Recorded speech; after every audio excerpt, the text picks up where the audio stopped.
Alright, Retromania is about to begin.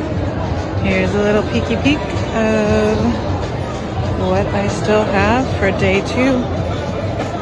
Come get yourself something fun.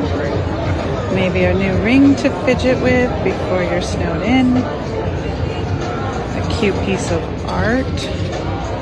So you have something good to look at when you're trapped in your house thinking about how miserable the snow is. I have a ton of bird prints. I still have a lot of these really fun Doris Rosenthal prints in a few different motifs. Very punchy. Black and white.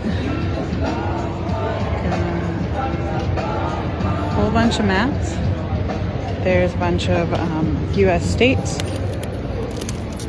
Some antique US ones. Some world maps.